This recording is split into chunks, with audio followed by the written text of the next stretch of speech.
जय हिंद दोस्तों, आप सभी लोगों का हमारे द पढ़ाई करो चैनल में बहुत बहुत स्वागत है। फ्रेंड, झारखंड सीजीएल में जिन लोगों ने हिंदी ले रखा है पेपर 2 में, उनको जो है नीलम देश की राजकन्या कहानी पढ़ना है। तो चलिए हम स्टार्ट करते हैं। वह 7 समुंदर पार जो नीलम का द्वीप है, वहीं की कहानी है। वहाँ की राजकन्या को एकाएक किन्नरी बालाओं का हास कौतुक जाने क्यों फीका लगने लगा है। आमोद के साधन सभी हैं, अनेकानेक स्वर्ग की अप्सराएं सेवा में रहती है, अनेक गंधर्व बालाएं और किन्नरी तरुणियाँ। महल हैं 3, एक पुखराज का है, दूसरा पन्ने का है और तीसरा हीरे का है। अप्सराएं उनमें ऐसे डोलती हैं जैसे फुलवारी, और उनसे उज्जवल हंसी की फुहार फूटकर पराग सी चहु ओर बिखरी रहती है, और उसके सभी कहीं दुलार और अभ्यर्थना है। पर राजकन्या का जी जाने कैसे रहने लगा है। बड़े बड़े प्रसादों के आंगनों और कोष्ठों में जा जाकर राजकन्या अपने को मानो बहलाती फिरती है, पर सब तरुणी संगीनियों के बीच में घिरी रहकर भी जाने कैसा उसे सूना सूना लगता है। कहती है, तुम जाओ, मुझे तो तुमने बहुत आनंदित कर दिया है, मैं उतने के योग्य नहीं हूँ, बस तुम्हारे हाथ जोड़ती हूँ, मुझे अब अकेला छोड़ दो। किन्नरियाँ सुनकर खिलखिलाकर हंस पड़ती है। कोई वेनी में फूल कोस देती है तो कोई राजकन्या की देह पर पराग बखेर देती है।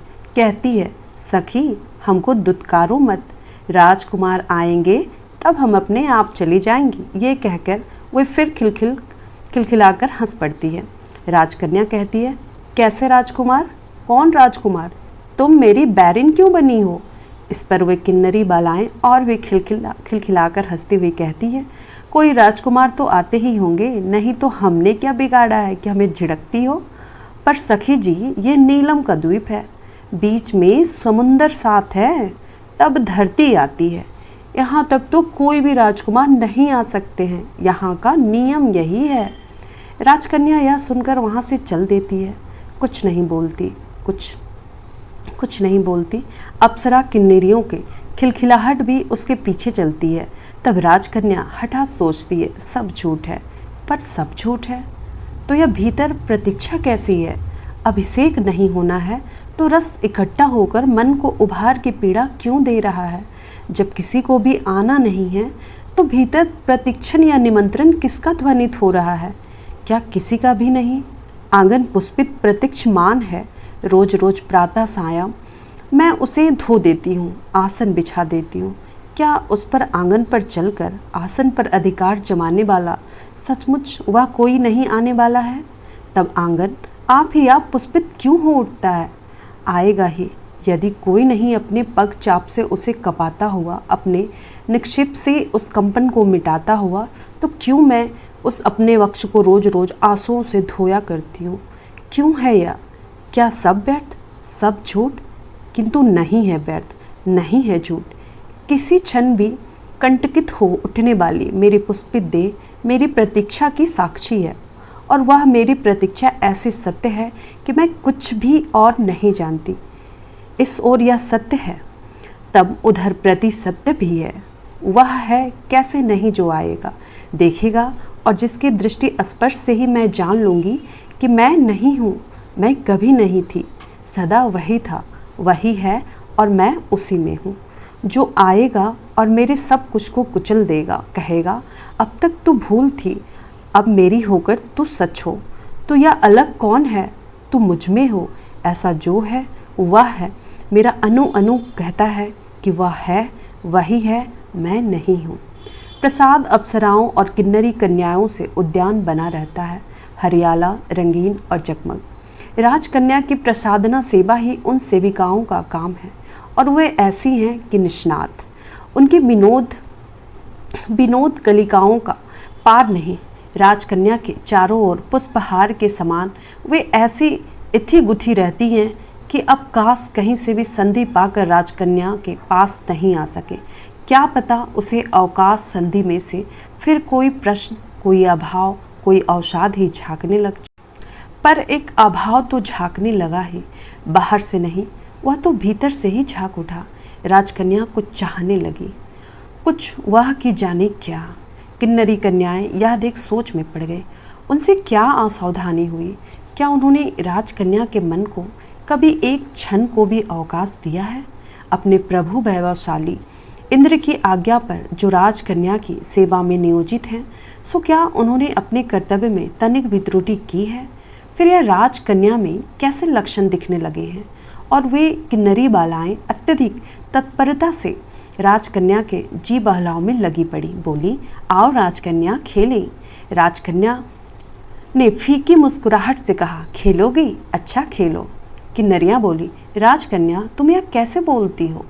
पहले हमसे ऐसे पराये भाव से नहीं बोलती थी। तुम्हारा मन कैसा हो गया है? हमसे उदास क्यों रहती हो? राजकन्या ने कहा, नहीं नहीं सखियों, मैं कहती तो हूँ, आओ खेले। किन्नरियों ने विस्पन भाव से कहा, राजकन्या हम जानती हैं कि तुम्हारा चित्त हमसे उदास है, हमसे ऐसी क्या भूल हुई है?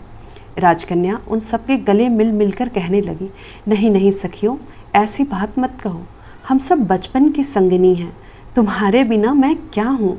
चित्त कभी उदास हो जाता है, सो जाने क्यों, पर मैं तुम लोगों से अलग नहीं हूँ, तुम्हारी हूँ।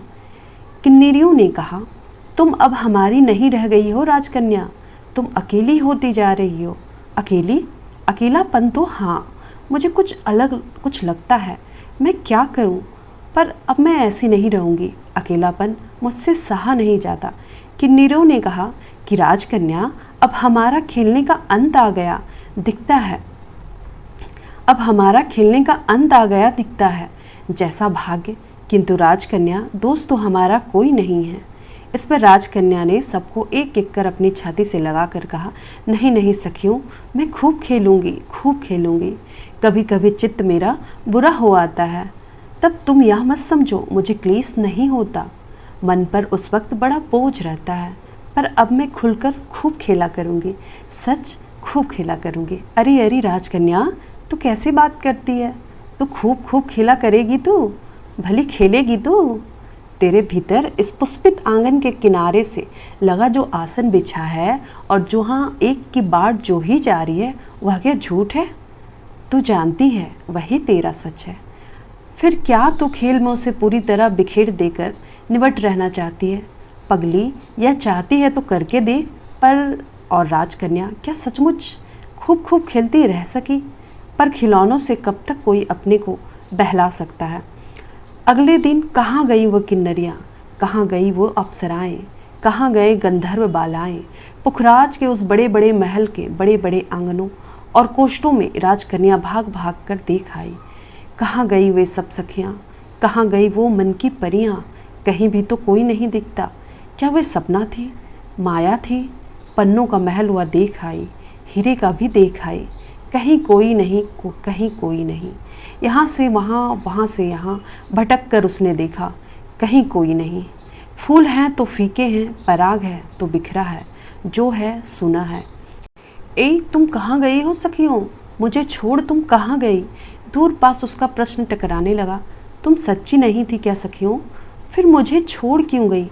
और वह उस टकराहट के जवाब में भीतर मानो ध्वनित प्रतिध्वनित होता हुआ संबोधन भी सुनने लगी। ओ राजकन्या, तुम अकेली कब नहीं थी जो अब अकेली ना रहो? हमसे तुम जब तक बहली तब तक हम थी। तुमने अपना अकेलापन संभाला और हम जिस लायक थी उस लायक रह गई। राजकन्या, तुम्हारा अकेलापन तुम्हारा है, इसे वही लेगा जो इसके लिए है। राजकन्या कहना चाहने लगी, नहीं नहीं नहीं, अब मैं अकेली नहीं रहूँगी, तुम सब आ जाओ, मैं बस अब खेलती रहूँगी, खेलती रहूँगी। पर अपने ही उत्तर में वह सुनने लगी, यह झूठ है राजकन्या, तू वह नहीं है, तू खेल नहीं है, तू उनसे अकेली है, यद्यपि अंत तक अकेलापन छल है। पल बीते, दिन बीते, मास बीते। राजकन्या पुखराज और पन्ने और हीरे के अपने महलों के बड़े बड़े आंगन और कोष्ठों में घूम घूम कर परखने लगी कि वह एक है, अकेली है, कहीं कोई नहीं है, कहीं कोई नहीं है। महल है जो जितने बड़े हैं उतने ही वीरान हैं। हवा उनमें से साए साए करते हुए निकल जाती है। समुंदर का जल सीढ़ियों पर पछाड़ खाता रहता है। पक्षी आकर ऊपर ही ऊपर उड़ जाते हैं। बादल जहाँ तहाँ भागते रहते हैं। आसमान गुंबद सा नीला नीला निर्विकार खड़ा रहता है। और राजकन्या पाती है उसका कोई नहीं है, कोई नहीं, वह अपनी ही है, लेकिन क्या वह अपनी ही है? बीतते पलों के बीच काल स्थिरता से देख रहा है। राजकन्या के मन के भीतर निमंत्रण अहर्निशी झंकार दे रहा है। यद्यपि बाहर सब मौन है, वह मंत्र की निरंतर जागृत ध्वनि ही उसका सहारा है। नहीं तो एकदम सब शून्य है, सब व्यर्थ है। उसके भीतर जो प्रतीक्षा है वही है, सब निस्सारता के बीच सार सत्य। जब प्रतीक्षा है सत्य, तो वह असत्य कैसा जिसकी प्रतीक्षा हो? जब प्रतीक्षा मैं कर रही हूँ, तो प्रतीक्षा को समाप्त कर देने या उसे असमाप्त रखने वाला भी वह नहीं है, तो मैं ही नहीं हूँ। पर मेरे भीतर की झंकार तो है ही, तब उसको धारण करने वाली मैं भी हूँ, और तब उसको ध्वनित करने वाला वह भी है और है। पर मास बीते, वर्ष बीते, शताब्दियाँ बीती, युग बीते, महल के बड़े बड़े आंगन प्रकोष्ठों, खड़े हुए स्तंभ, ऊपर की छतें, सामने की दीवार और चारों ओर का शून्य गूंजा गूंजा का कर कहता है, कोई नहीं है, कोई नहीं है। अरे ओ राजकन्या, बस काल है जो बीतने का नाम है, काल है जो मौत का भी नाम है।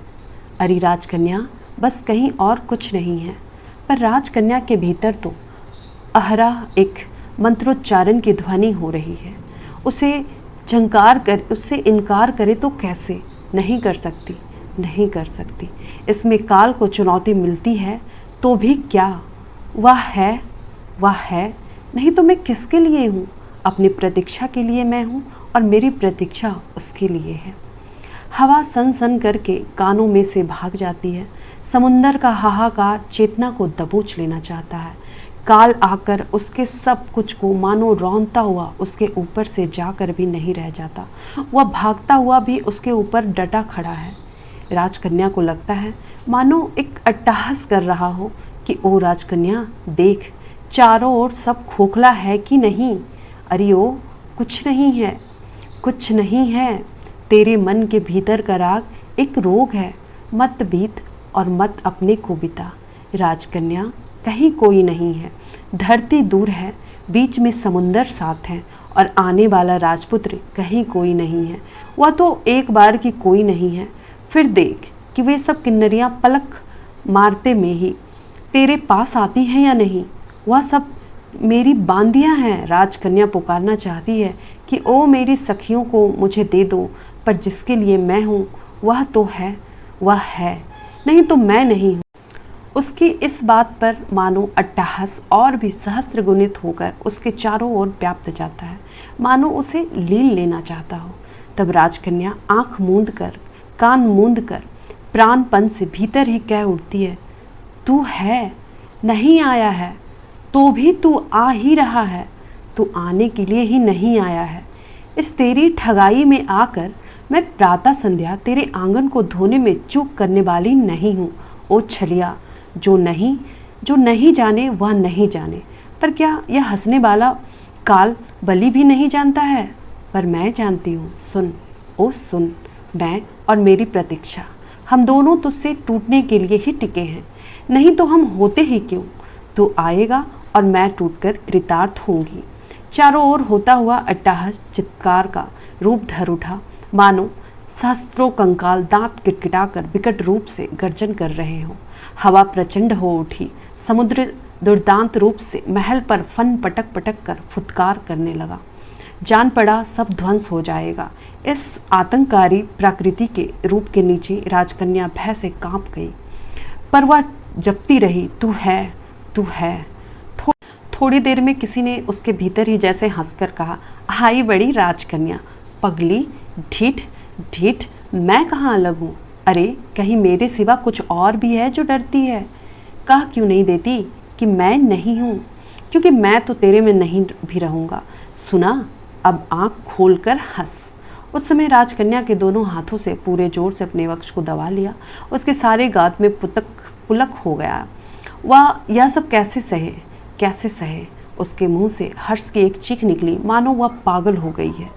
क्षण भर बाद उसने आँख खोली, देखती है सब और वसंत है, और महल के द्वार में से किन्नरी बालाएं भांति भांति के उपहार लिए बढ़ती चली आ रही है। पास आने पर राजकन्या जाने कैसे मुस्कान से कहा, तुम आ गए, यह क्या क्या लिए आ रही हो? किन्नरी बालाओं ने कहा, उपहार है, ये राजपुत्र की इच्छा अनुसार हमें लाने को कहा गया है। राजपुत्र? कैसा राजपुत्र? अभी हमारे आगे आगे उनकी सवारी आ रही थी राजकन्या। सचमुच? अब वह कहाँ गए? राजकन्या ने मुस्कुरा कर कहा, कौन राजपुत्र जी? एक तो आए थे, उनको मैंने कैद में डाल लिया है। अब वह उपद्रव नहीं करेंगे, हमारे द्वीप में उनका क्या काम? क्यों सखियों? इसके बाद राजकन्या उठकर अपनी किन्नरी सखियों के साथ एक एक से गले मिली। अनंतर वह हर प्रकार की क्रीड़ा में मग्न भाव लेने लगी और फिर अवसाद उसके पास नहीं आया। इस तरीके से हमारा जो है नीलम देश की कहानी समाप्त हुआ। होप सो गाइस आपको मेरा ये कहानी अच्छा लगा हो। आगे मैं गोदान लेकर आऊँगी, ठीक है, उसको आप अच्छे से पढ़िएगा और उसको आप सुनिएगा। बस आप इसको सुनते जाइए, आपको बहुत अच्छा लगेगा। मैंने कोशिश की है कि मैं अच्छे से पढूं, ठीक है, आपको अच्छा लगे।